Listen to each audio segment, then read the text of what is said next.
Thank you.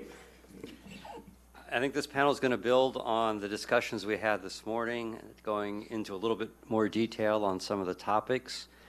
I think we had a pretty stimulating discussion this morning, and I think we'll continue to have one this afternoon. There were two themes that came out to me in the morning discussion.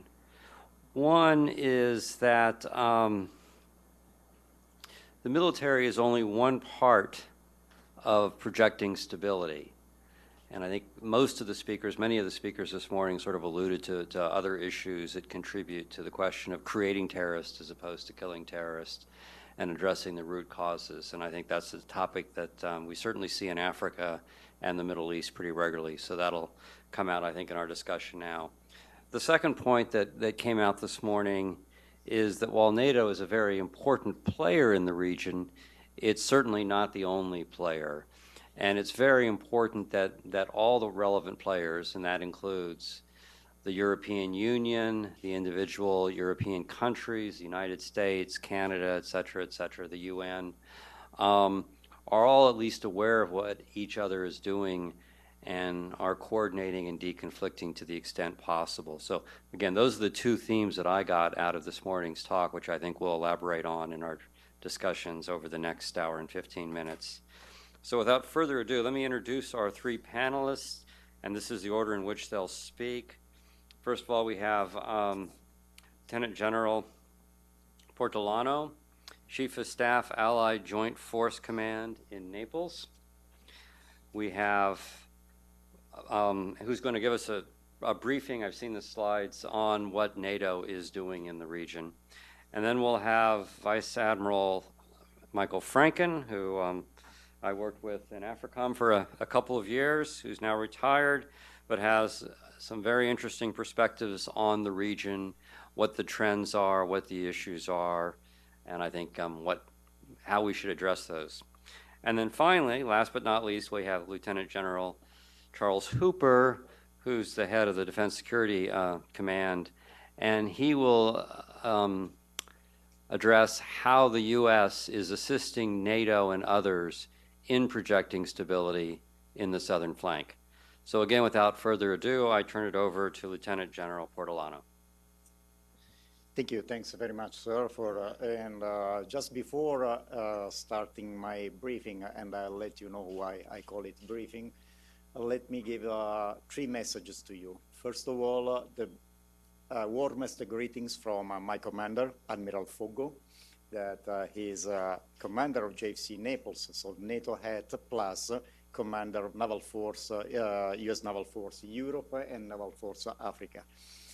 Then JFC Naples is one of the two JFCs within the ACO, within the Allied Command Operations, that is focusing specifically on the so-called southern flank of NATO.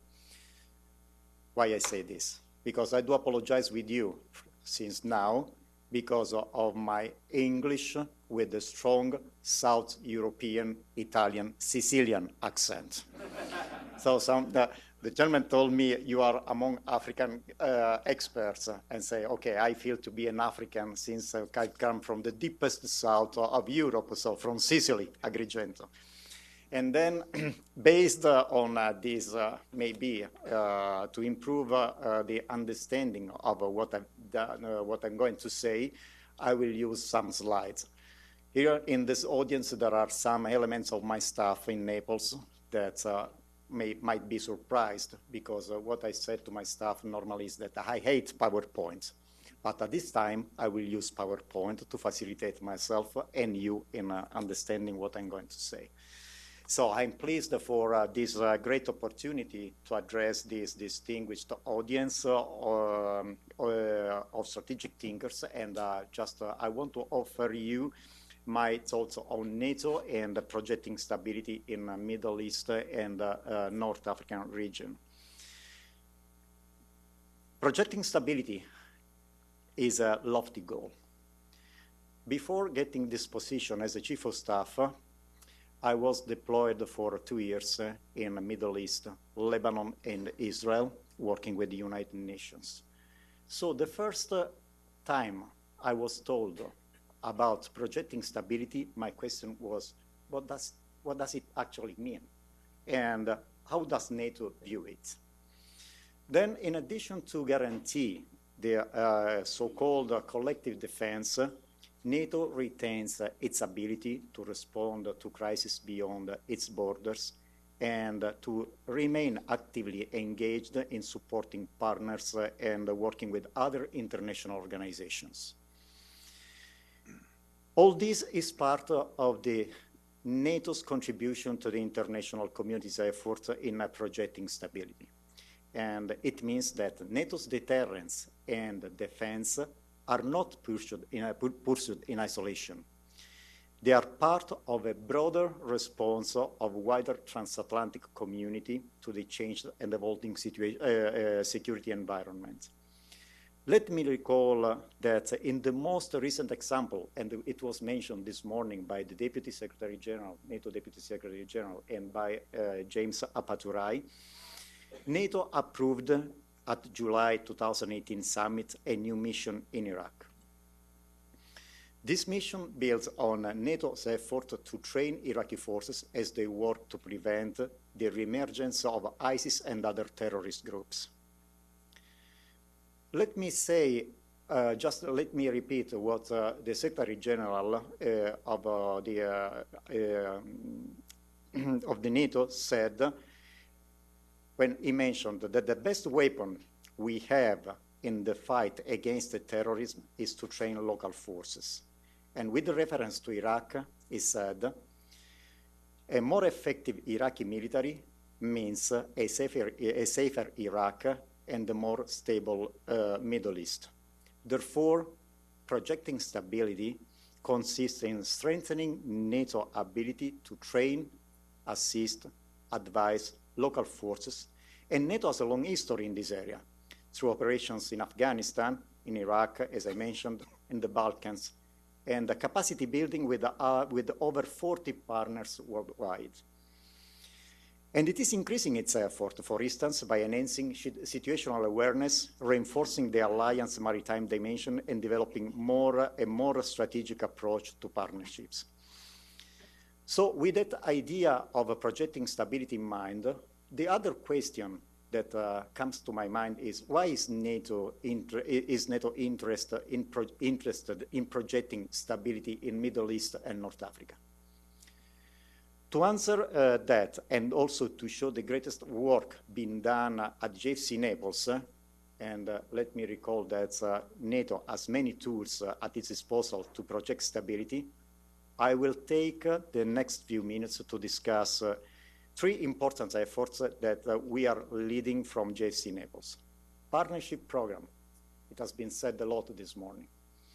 Support to African Union, and the NATO Strategic Direction South Hub. As far as the partnership, if I can go to the next slide, I don't see, okay, yeah.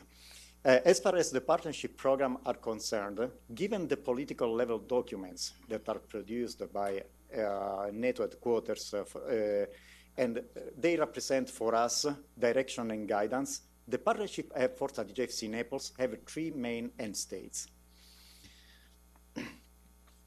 Interoperability with NATO forces and equipment, support to the defense reform and capacity building initiatives, mutual dialogue with partner countries.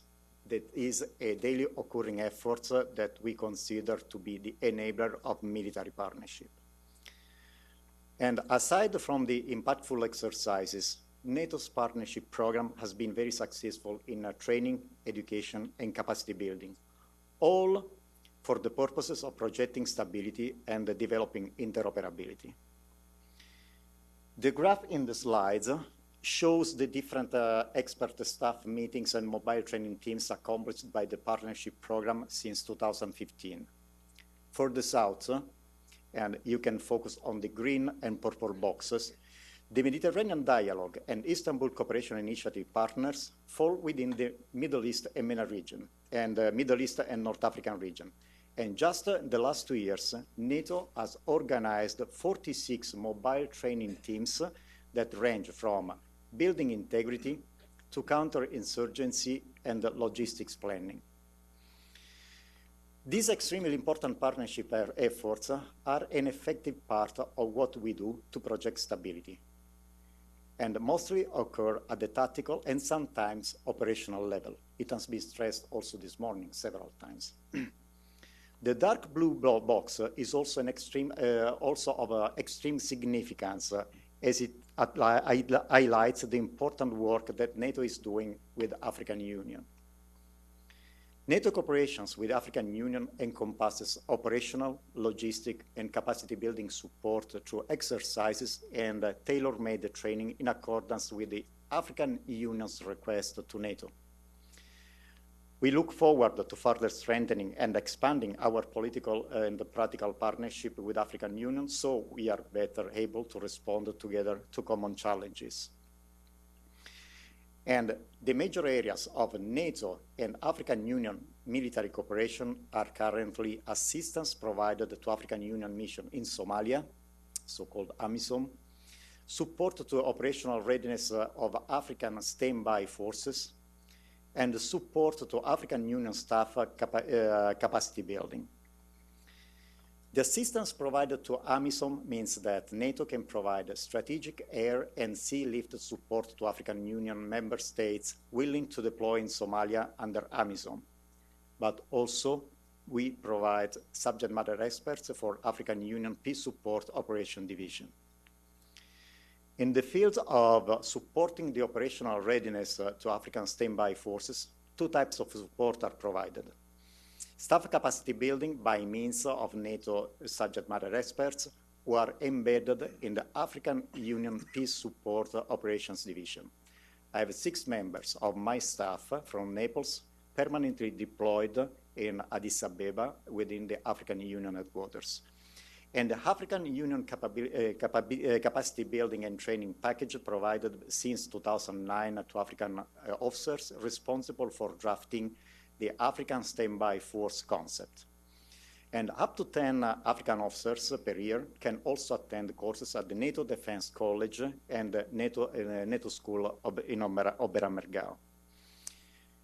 In terms of support to African Union staff capability building, a mobile education and training team concept has been developed in response to African Union request to deliver a tailored operational planning course and exercise planning courses.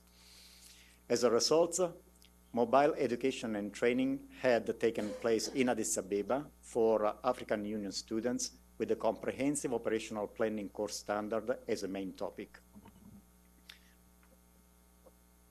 Let's go to the next slide. Then an easy response to the question of why NATO is interested in Middle East and North Africa stability is that it would increase the peace and security of Europe. But it is more than that. Failed or failing states, non-state actors, large pool of recruits for radicalization, lack of positive political role models, terrorism, illegal migration, illicit trafficking. They are all symptoms of larger problems, and in order to identify those problems, understand them, and find solutions to them, the Alliance developed the NATO Strategic Direction South Hub, which is located at the JFC Naples, an integral part of the structure. The overall purpose of the hub is to be a source of information sharing and collaboration, but also to connect, consult, and coordinate with partner nations and governments, international organizations, NGOs, civil society, academia, and think tanks in order to gain the right perspective and to advise NATO and its allies on the best ways to optimize activities. General Scaparotti, who, as you know, is dual-headed as SACEUR and the EUCOM, assigned the hub 4 initial functions in its original implementation plan. And the hub reached the initial capability just over a year ago. From that time, the personnel temporarily reassigned from my staff to the hub, began developing a new comprehensive approach that could eventually lead to holistic recommendations for NATO to better optimize the activity. And while developing this approach, one question came out. What sort of knowledge do we need to develop these recommendations? And do we, as a military officers, have the expertise to do this type of work and to develop this type of understanding? The answer, though not surprising, were disheartening. And NATO is a political military organization that is heavy on the military. Challenges and opportunities that exist in the Middle East and Africa do not mostly require kinetic solutions. And understanding the challenges, revealing these opportunities require a new way of thinking and a new way to gain perspectives. Discovering this new perspective has been challenging. Most organizations in the South do not have the best perception of NATO and its activities. And to try to gain their perspective, the hub has focused on face-to-face outreach when able. Face-to-face interaction is vitally important as we build trust with the new and establish the relationship. To this end, the hub has held the first study day in July with our growing community of interest, which also involved representatives from African Union, Economic Community of Western Africa States, AFRICOM, and the European Union. Just to make you relaxing a little bit, I have a 1 minute video to show what has been this kind of interaction, immediate interaction, just to connect and build the trust for the hub personnel towards the stakeholders with whom we have this kind of relations. Yeah.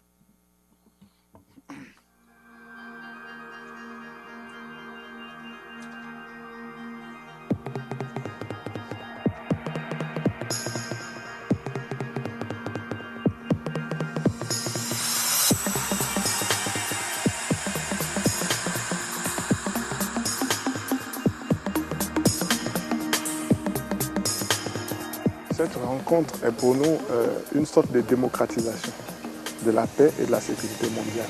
Ça permet d'envoyer les pays à faible revenu dans le débat de la paix et de la sécurité. Parce que vous l'avez vu ce matin, les questions sont connexes. On ne peut pas parler de développement sans la sécurité, pas parler de sécurité sans le développement.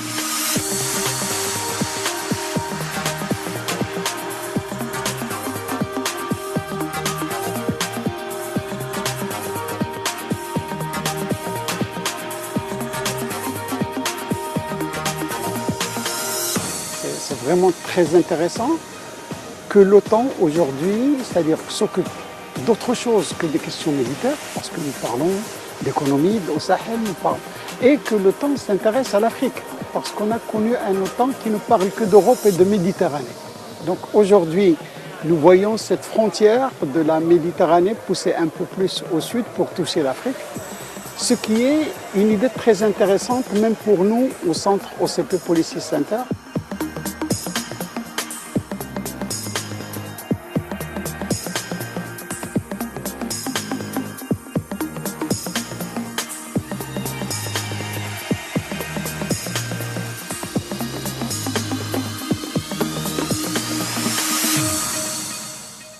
So this event took place in Naples, and these engagements do not just allow us to deepen our knowledge of challenges and opportunities in the South, but also help us understand the different perceptions coming from the hub's area of responsibility.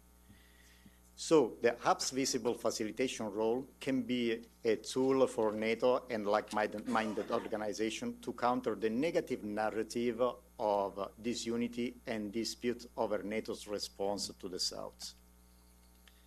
But in addition to the face-to-face engagements, the hub also has gone virtual. It is important that an established organization like NATO evolves with the technology to use the same platforms that the adversaries use for outreach. To that end, the hub, with the assistance of an NGO called Three Stones Internationals, developed a hashtag, grassroots virtually. The innovative thinking for a 70-year-old organization does not come easy, but we need to utilize innovative approaches to make new connections and increase our understanding.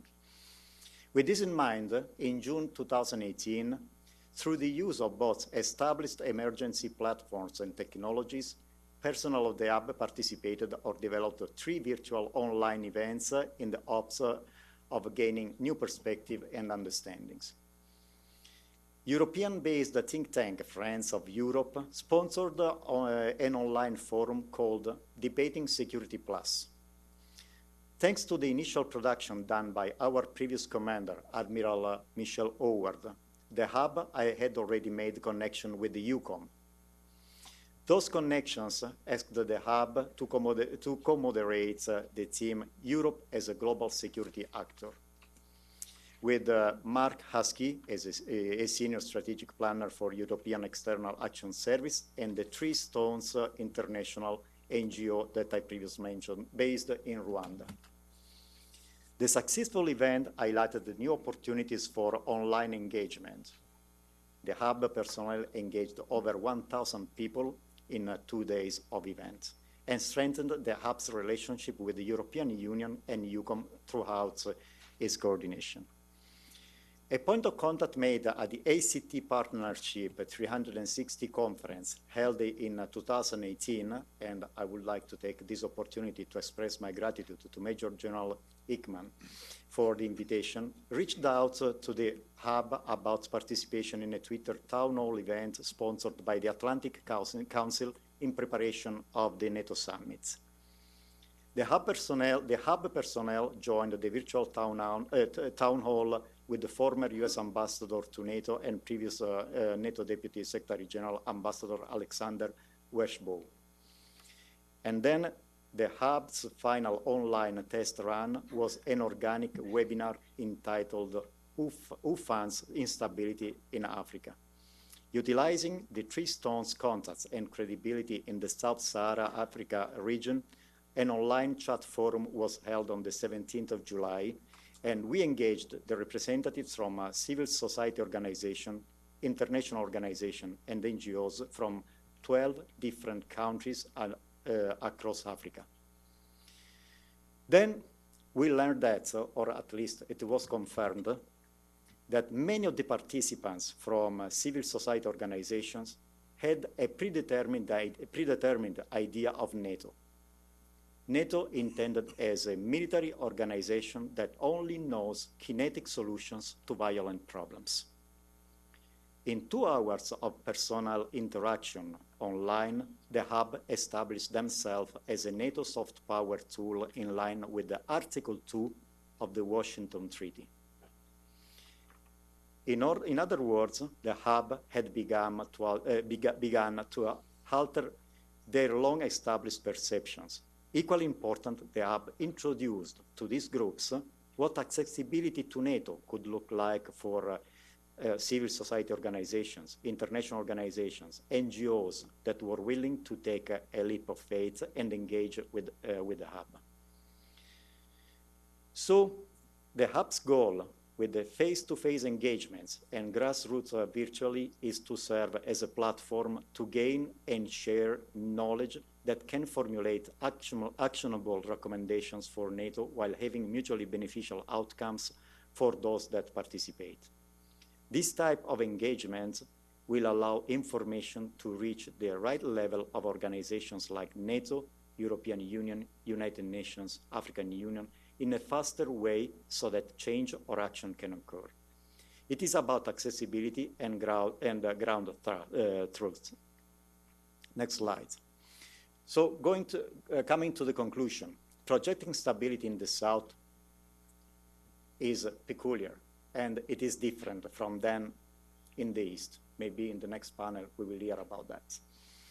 NATO cannot simply shift the same established strategies and programs southwards and hope for good results.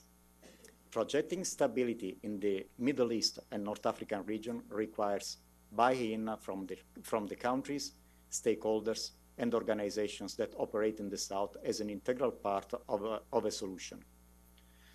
But measuring our effectiveness is also challenging. NATO can map current mobile training teams and test the interoperability of those partners trained. But the question is, how can we measure if we have truly changed the perceptions? And this is the type of innovative work that we are doing at the JFC Naples. We are asking subject matter experts from Middle East and North Africa their opinion on how best to operate. And to conclude, we are participating in forums like this to engage with the strategic thinkers that can help us find the best solution. And I thank you for the opportunity to address this distinguished audience and look forward to your thoughts. Thank you. Thank you, General Portolano. We'll hold off for questions until after all the speakers have done their presentations. Admiral Franken? Okay, I'll be quick. General Clem, thanks for having a Navy guy up here. General Ham, thanks for the fine facilities here. Thank everyone for attending. So I'm going to say three things rather off the cuff here, go in and speak in little quips, and as we want to ask questions and delve into them deeper, we certainly can do that. I'm going to first say, why is Africa important? Where's NATO's role, and then I'm going to roll out a proposal for the future that is Africa specific, somewhat of a regurgitation of what we used to do in Africa. So first of all, why is Africa important? Let's talk demographics. At 2.7% population growth, the 1.22 billion people on the continent today, in 20 years from now, some of you may still be in uniform, they're going to have 2.25 billion people on the continent. An average woman on the continent today who is entering childbearing years, that child will be entering the job market, listen carefully, and half the people on Earth entering the job market with her first child will be from the continent of Africa. Half. Not Indians, not Chinese, not Brazilians, but from Africa. That's why it matters. Development, well, they're cutting a corner on development. They may not have an electrical distribution system, but by George, in a place like Central African Republic, they're installing fiber, starting in Bangui, working outwards. Now, what does that mean? That is an efficient method of messaging and communication, but no jobs to go with it, and no means of long-term employment to go with it. A basic solar panel and a small micro business to charge cell phones, which on the African continent, there is somewhere north of 750 million cell phones, a higher cell phone penetration than here in the United States. Think about that. So messaging, no jobs, an easy way to communicate. There are also some unhelpful strategies and policies brewing. Think Russia. Russia in the same country, matter of fact, Central African Republic. They're training a small army there, little green men, bringing weapons, giving rather gifting weapons, and here's an interesting thing about the continent. The continent technically has never been more settled than it is today. Yes, there's terrorism, but state-on-state conflict is very rare. In the last 5 years, there was actually a reduction by 30% of importing, a little less than 30%, of importing weapons.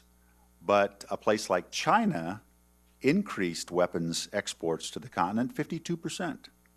So the type of weapons they did export were tanks, surface-to-air missiles, UAVs, precision strike weapons, etc. Not helpful for a continent that doesn't want state-on-state conflict. And then let's talk refugees. The movement of refugees north is inimical to the governments in Europe. We all know that. We see that here, matter of fact. The movement of refugees is an unhelpful message. We see that here. It is a change in philosophy towards humankind. We see that here. It's a change in behavior and standards of behavior. We see that here. We see things changing in Europe because of refugees. The fact that, preceding the previous point, technology, do you think technology stops the movement of refugees or accelerates it? Those that have studied it closely will say technology accelerates it if technology and jobs don't go hand in glove. And in much of Africa, that's true. Most of the economic development in Africa, the GDP, is importing and exporting. But the importing is not intra-Africa, it's extra-Africa, or the other way around. Afrikaners don't do business with each other. That's not good for the economic stability of the continent. It makes people leave. Secondly, with the refugees some of the other untoward behavior is the screening of refugees.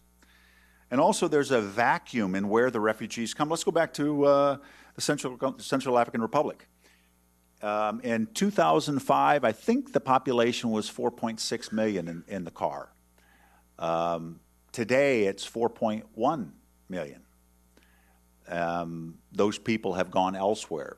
Oftentimes, they're people who have skills. They're young men. They're the working class of the future of the country. Oftentimes, they're teachers. They're those that can spend 4,000 American and hitch a ride north through the trot chain and ultimately in Libya.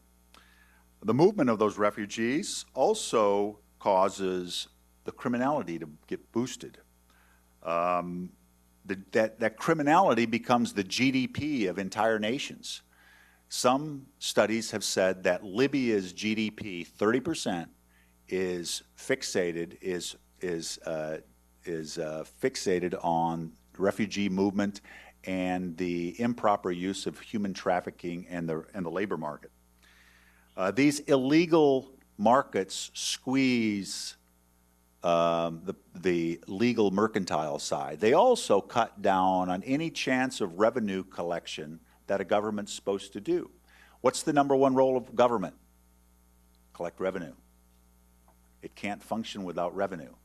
So when governments collapse, their civil servants have to look for other means, which increases the corruption, which increases the graft, which increases, and it becomes countries like, I heard someone say Mauritania earlier today. I heard say something negative about Mali.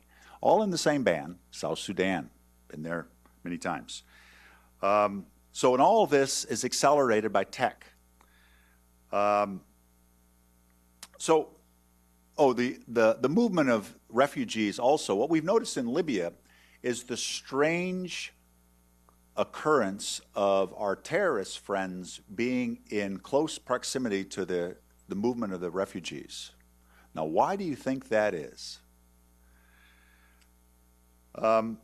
So first of all, now let's go to NATO. NATO, frankly, is not on the tip of anybody's tongue in Africa.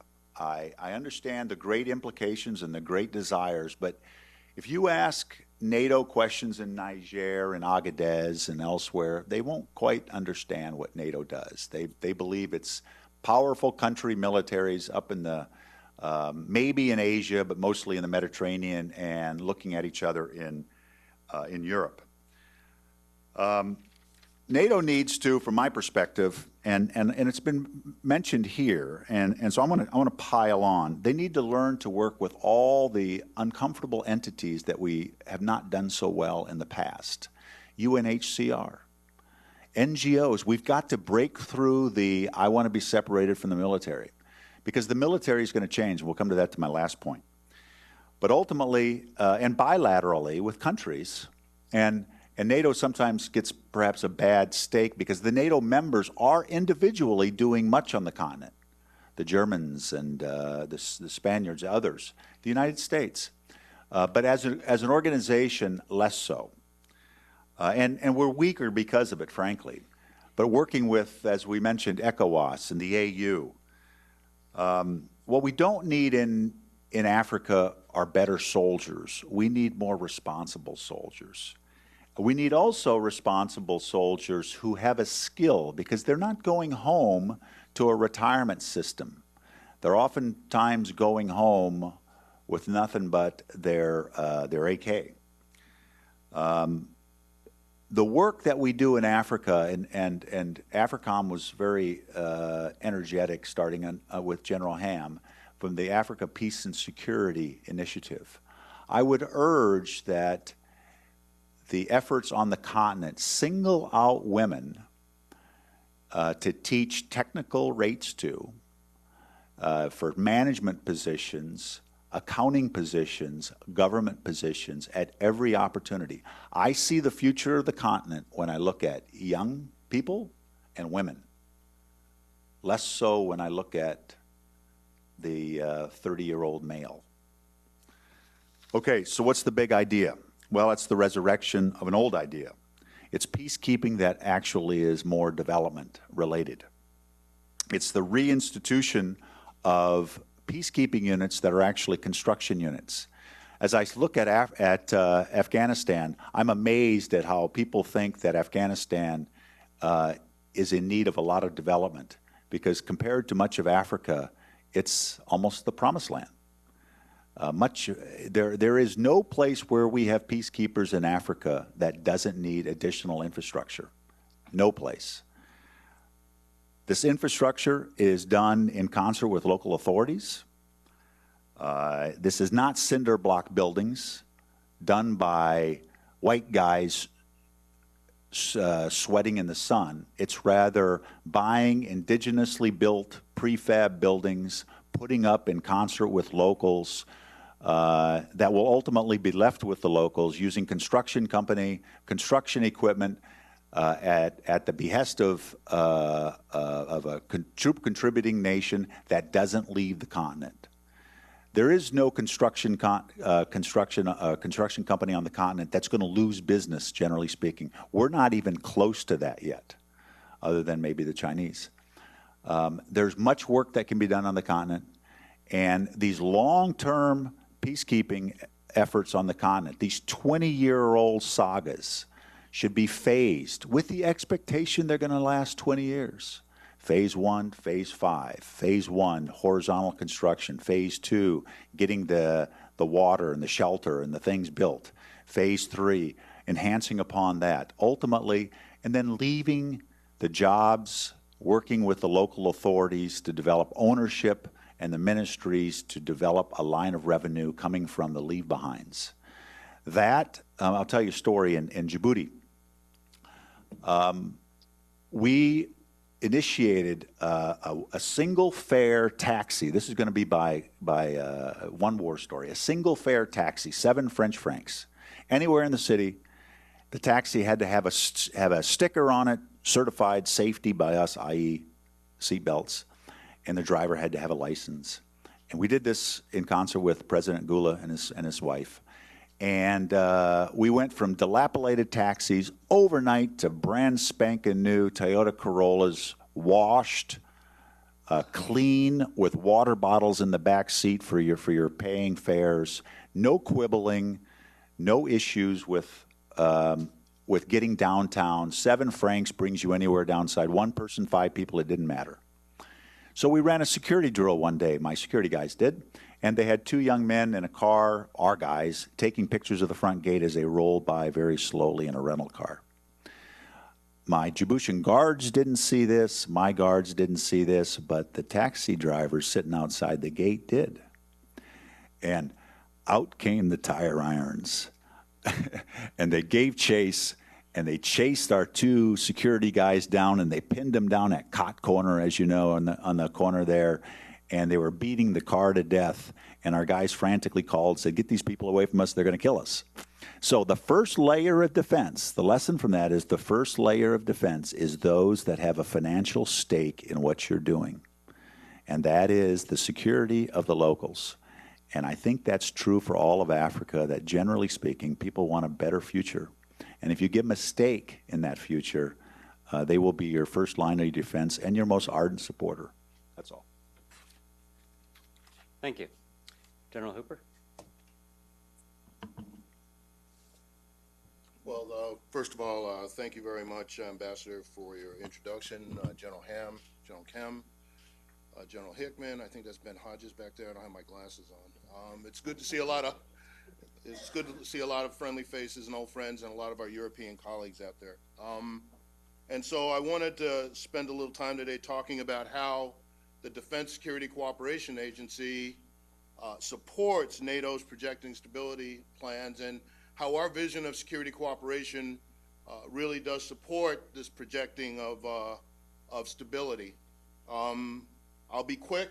Like my colleagues, I want to get us back and get some time for questions. And I am nothing if not loud and entertaining. So, and I'm in a really good mood because the West Point football team beat undefeated Hawaii. So we'll take that into this session and move forward. So, in 2017 and 2018, the White House and the Secretary of Defense updated the national security and national defense strategies, which issued a directive to maximize security cooperation as a tool to strengthen alliances and partnerships. And in fact, the #2 priority in our national defense strategy is strengthening partnerships, strengthening alliances, and attracting new partners. And it's exciting for somebody like me. I am a security cooperation professional. I'm an Army Foreign Area Officer. I was trained to do this. I've been doing it for most of the last 20 years, and it's very encouraging to see security cooperation finally as used as a first resort in achieving foreign policy goals instead of as an afterthought. The Defense Security Cooperation Agency's mission is to lead the 18,000-person strong security cooperation community in the development and execution of security cooperation programs in support of national security, defense, and foreign policy objectives. We do that by adhering to the 4 values that our organization has, and those are transparency, responsiveness, integrity, and commitment. And I'll talk a little bit about that later. Once again, it's exciting to be involved in this at a time where security cooperation and specifically institutional capacity building has taken the forefront. And make no mistake, institutional capacity building is at the heart of projecting stability. Like NATO, the Department of Defense recognizes the invaluable role institutional capacity building plays in projecting stability. And my colleagues, General Portolano and Admiral Franken, have talked a little bit about why it's important to NATO.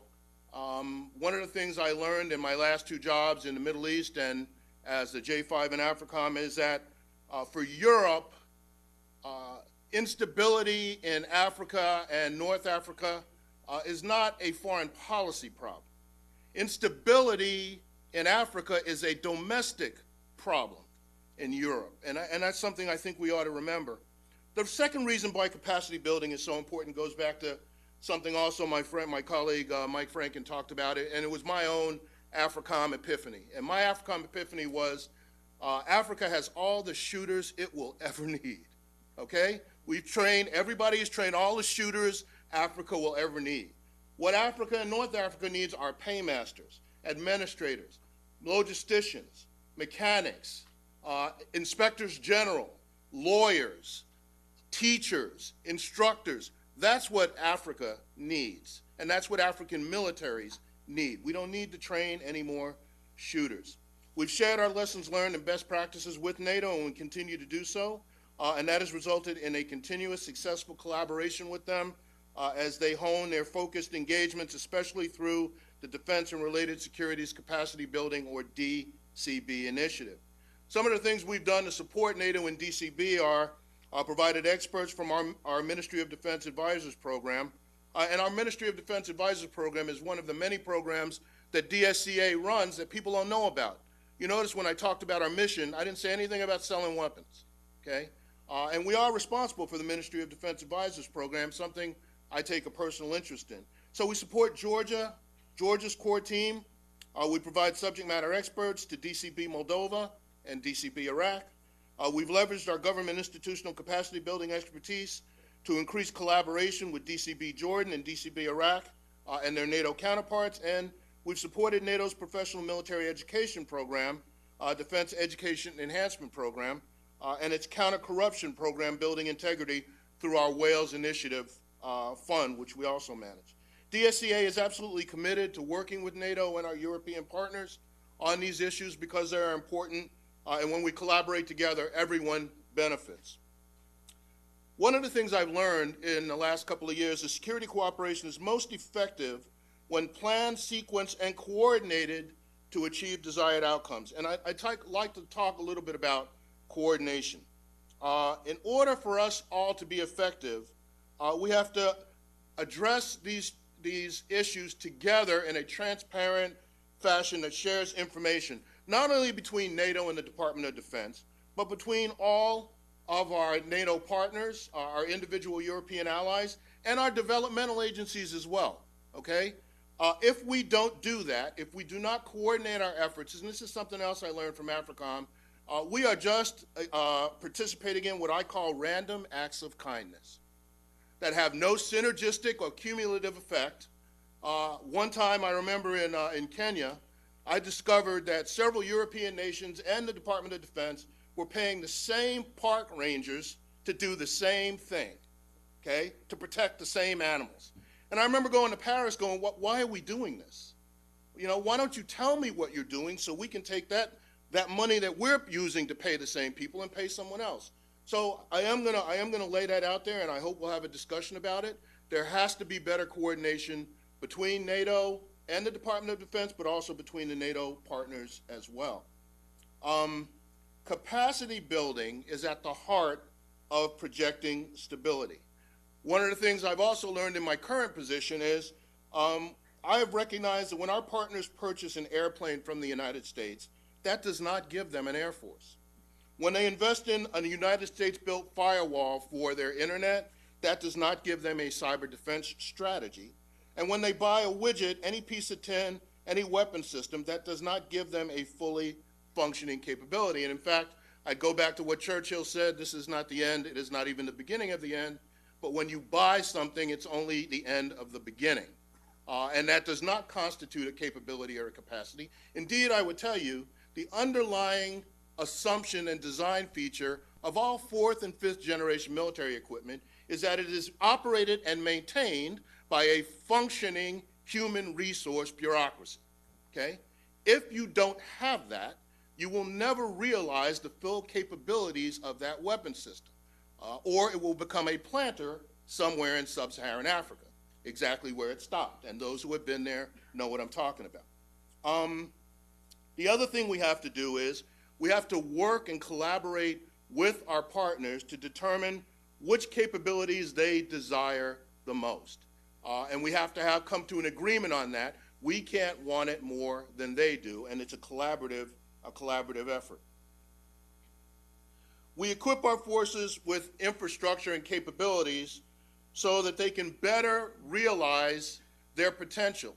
And by potential, I don't mean the potential to use the equipment. What I'm talking about is to become institutions that earn the trust of their populace, institutions that are far more interested in protecting and serving the people than preying upon them. And that's the purpose of projecting stability and the purpose of institutional capacity building.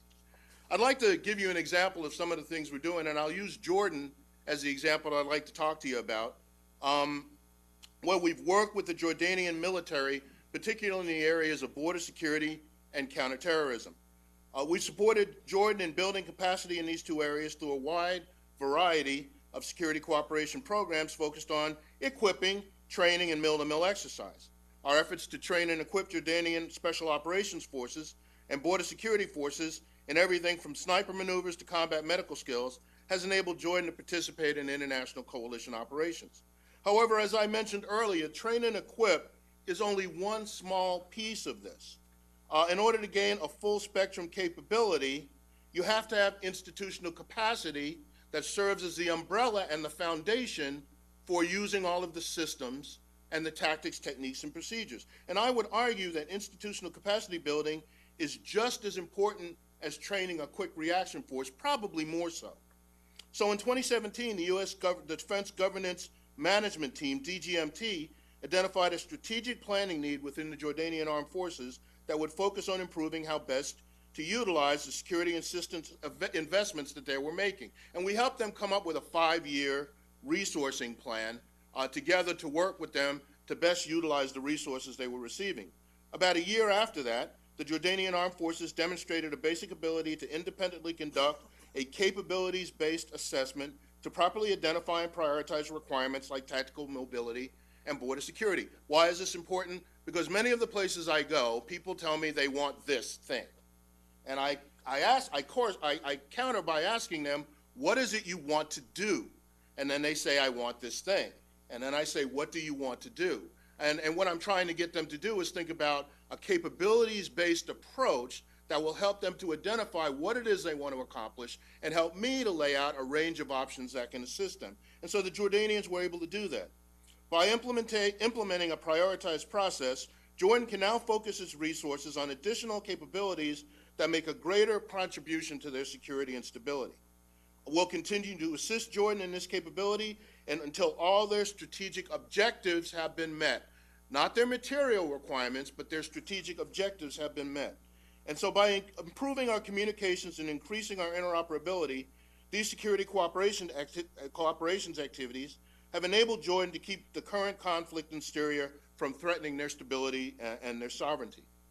One of the other things we're doing in DSCA to assist and to work with our NATO allies is we're working on assessment, monitoring, and evaluation. And this was something that was mandated by the 2017 NDAA, but defining exactly what assessment, monitoring, and evaluation, what it is you're measuring, is the most important step. You know, it's the old Einstein adage that if he had an hour to solve a problem, he'd spend 59 minutes thinking about it and 1 minute acting on it. And so we're in the process now of determining how we properly measure the effectiveness of what we're doing with an eye towards if it ain't working, let's change and do something else.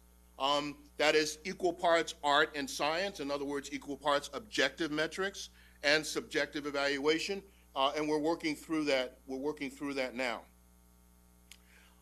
I want to conclude here to give us some time for questions, but NATO's multilateral mission imperative is imperative and relevant to what I do every day. And our efforts in security cooperation working with our NATO allies, I think, are among the most important things we do. But that emphasis should remain, and justifiably remains at NATO, on capacity building and not materiel. And we're really proud of what we're doing. I know I went through this quickly, but I want to leave time for questions, so thank you very much. Thank you. 3 excellent presentations, so I'll open it up to questions. Please identify yourself before you ask your question.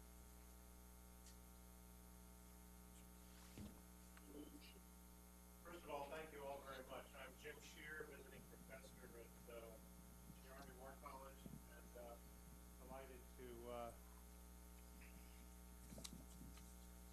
receive your very strong views on how we proceed in projecting stability into the Middle East and Africa regions. Admiral Franken, as I was listening to your advocacy, I got the impression that you're very supportive of greater civil works investments in the security cooperation sphere, helping militaries develop engineering units to project stability by helping national development within their countries. And I think Senegal is one positive model where that has occurred, the so-called L'Armée Nation. Are there such models that we should look at?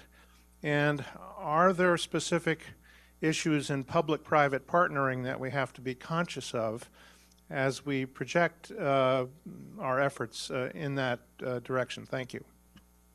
Well, let me open this up to my other panelists, including Ambassador Koran, because he has some legacy experience in this as well. Yes. Now, there's all sorts of pitfalls and pratfalls in such activity. You know, the vision I have is a M9 Sporting surveyor here under the blazing sun. It is not so much the armored car doing one more drive around the countryside while every potential bad guy waits while they drive by. I see the money we spend. I think the United States, 28% of the peacekeeping money is ours, and the next biggest contributor is China. I will say some positive things about what China's doing from an infrastructure perspective as well. But yes, I'm an advocate for a more energetic, leave something other than your presence. And here's the other thing. When you ship in, feed, water, clothed, fuel your forces, and then they roll out, that money spent bounces once. Where if you use the local economy as much as you can, and I think we would be very successful in Congress today to expand the Buy Africa campaign. And you would get industry to support that as well. That money spent on the continent bounces numerous times. In Djibouti, we saw, when we bought off the Djiboutian economy, a 6-fold bounce on that dollar, that franc. So if you want to increase logarithmically what you're doing, look local. And is it risky? Absolutely. It's absolutely risky. We're a military, though. It's kind of what we do.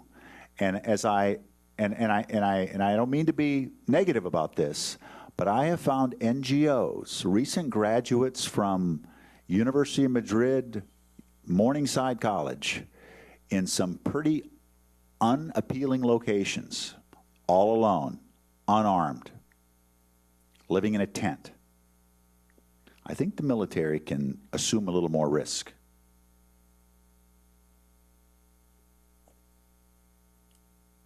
General Hooper, General Portolano, do you want to add anything to that?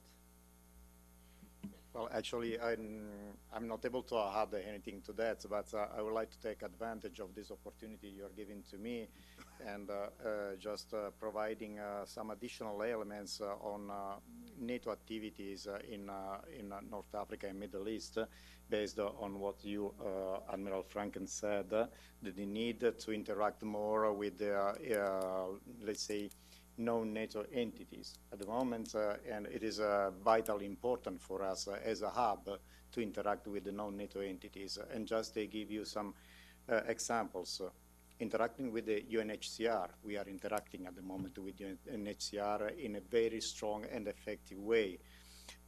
With several countries in North Africa that are not part of the so-called NATO partners. So they are not part of the Mediterranean dialogue, they are not part of the Istanbul Cooperation Initiative, and it is true they are part of the African Union, but all the countries are part of the African Union. So we have a strong, we're building strong relationship with several countries in Africa and Middle East as well. We established a strong relationship with the International Committee of the Red Cross in having a better understanding of the perception of the situation in different countries where they are operating, as well as Save the Children, OCHA, International Organization for Migration in Iraq, in several other countries. So we do understand that the solution to the problems is not only a military solution providing more fighters, more capability in using rifles and so on. There are other fields that needs to be taken into consideration to fill the gap. Just a small, dealing with one of the representatives of Nigeria, talking to me in a face-to-face engagement we had, he told me, dear General, I understand that in other countries NATO offers something, but we need to know better one to each other. Building trust, and what I say is seizing opportunities. What does it mean, seizing opportunities, from my point of view? Is with a better understanding, we have a clear vision of the gaps, and we have to fill the gaps that are created in certain areas, because if we do not fill the gaps, someone else is going to fill it. And this is the strong job and difficult job the hub is doing. The other point I would like to mention is, General Hooper, you talk about coordination. This is one of the 4 functions that has been assigned to the hub, a coordination of NATO activities in the south, but not only NATO activities in the south, even understanding which kind of bilateral relations the NATO countries have in carrying out activities with the different entities in North Africa and Middle East. But I can give you some figures. In some countries, I do not want to mention the countries, we discovered that there are more than 400 bilateral relations in trying to help that country. And you not imagine the number of activities that are overlapping one to each other.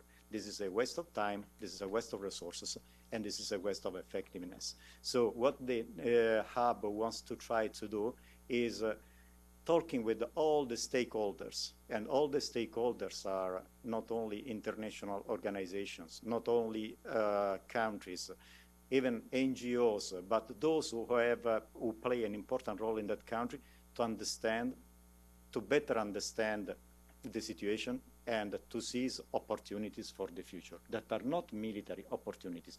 The hub has the purpose to provide recommendations to the higher level within the entire NATO community to find possible suitable solutions to guarantee or to bring back the stability if needed.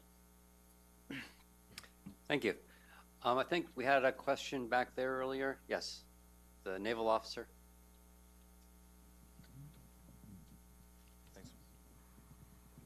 I'm Lieutenant Commander Luciano. I'm a U.S. Navy Fellow, Foreign Area Officer at the Hub with General Portolano. So my question's kind of twofold here. The first, talking about the study day that General Portolano mentioned that we did about a month ago. It's a perception question. We asked a question to the African Union folks that were there about what NATO can do for them. And really, we thought that they were going to talk about training teams and offering more advice on something. And the first thing they said to us was, we need to get to know you better. We don't have a relationship with you, NATO. And they didn't have a relationship with ECOWAS, who was in the room as well, or with their other entities within the African Union. It showcased that we have a perception problem. We think we know what the African Union wants or what ECOWAS wants. We have to be in a position to ask them for that and ask them what their opinion is. So I would ask to the panel, how do you change perceptions to that point? And what's the best way forward on that? The second point, General Hooper, it's coordination. My favorite line is everyone wants coordination, but nobody wants to be coordinated. So as you go forward with this, is more of it facilitation or synchronization of effort, and how can we better do that? Thank you.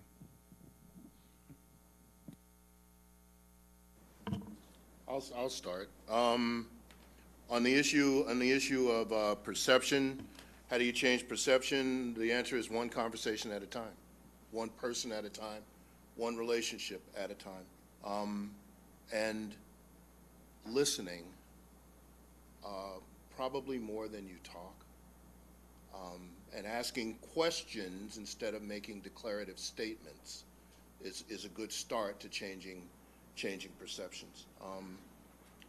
And then the second, in terms of coordination, facilitation, one of the things I'm old now, and so one of the things I've learned is the first step, I would say, is raising the level of transparency. In other words, just having a dialogue and better coordination across not only NATO lines, individual NATO partner lines with non-governmental organizations, with governmental development agencies, just raising first-order business, raising the level of transparency on what everybody's doing so that we have a basic idea of what everybody's doing, followed sequentially by determining where there are overlaps, and as my Italian colleague said, where there's a waste of time and resources, or perhaps determining, there are some things that some of us do better than others, okay? Now, I know we talked about, and Ambassador Scheer talked a little bit about well digging and these types of things. I learned there are some agencies that actually dig wells better than the U.S. Army, okay? And perhaps they should. So I would say the first answer to your question, Commander, is raise the level of transparency on what everybody's doing. And then the second level, make realistic assessments of what things that everybody does that are better than others, and let them do that, and let the others concentrate on what they're good at. And I'll stop there. I'll pile on and say that under the troika of the 3D construct, I would, with NATO, I would do a top-down work. The African armed forces, I found, follow orders exceedingly well. They'll do what their boss tells them to. So hosting African MINDEFs and others to NATO events, and not showing them all what NATO can do, but rather having them come for speaking engagements to talk to us about what it was like to be a freedom fighter, and what it was like for them in the growing up process, and as their government shook off the constraints of colonialism and emerged, and what their hopes and fears were. Make them the star of the show. Make life easy for them. Fly them, have them bring their spouse, etc. Make them feel important and like they're deserving. Next, shoulder your activity with someone else. UNHCR, any other international organization. You don't have to do it together, you have to be seen together. Get seen by someone who is a known entity. Red Crescent is a good example. And go slow and follow what my distinguished colleague says. Just to add a few elements to the question of my mic. My mic it works for me in the hub. And so he knows very well what I'm going to say now again.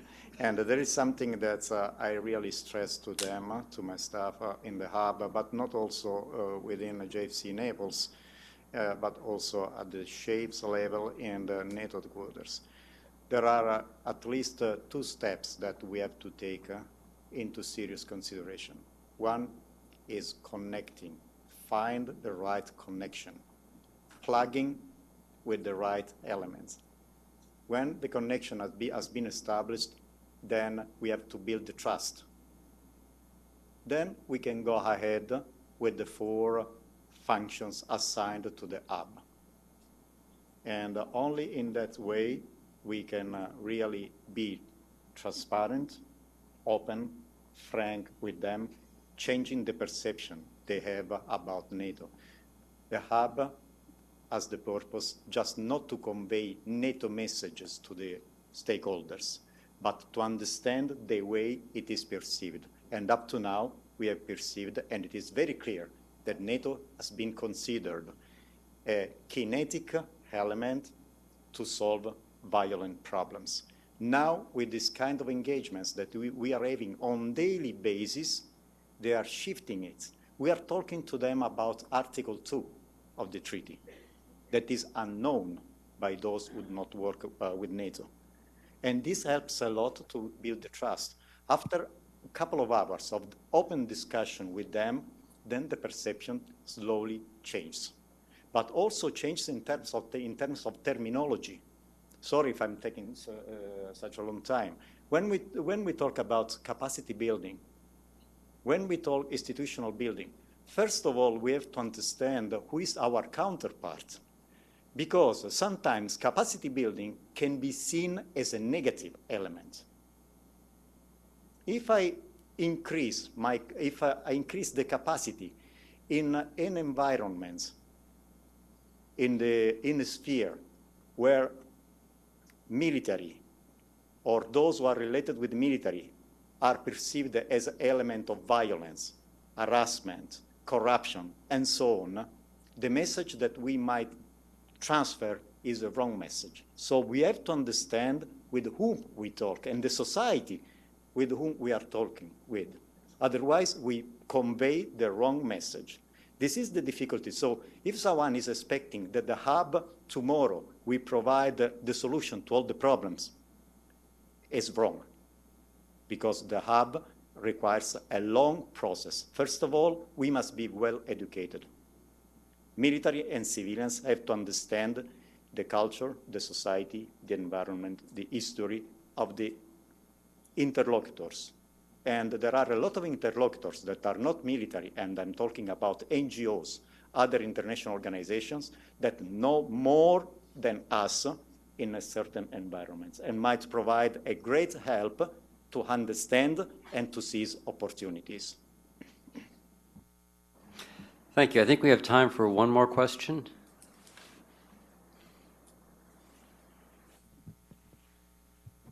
Thank you. My question will be to General Portolano. If you could identify yourself. I'm sorry, right. Lieutenant General retired Ben Hodges from Center for European Policy Analysis. Question is going to be about President Macron's recent announcement of a European intervention initiative. So, Luciano, I'll ask you to maybe address it as a NATO officer, but also as an Italian or European officer. The intervention initiative, I believe, is intended to be something that's outside of the EU and outside of NATO, but to address issues that maybe the United States might not have a sense of urgency about, or to be able to operate independently from the U.S. And my assumption was that it was primarily going to be focused in Africa and in the Mediterranean. Now, it's still just a proposal. It doesn't have substance yet. Help me understand what the proposal is about. I mean, is it something that's needed? Will it be helpful? And because obviously you would have, the hub would have to cooperate or coordinate with it, I would imagine. Thank you. Yeah.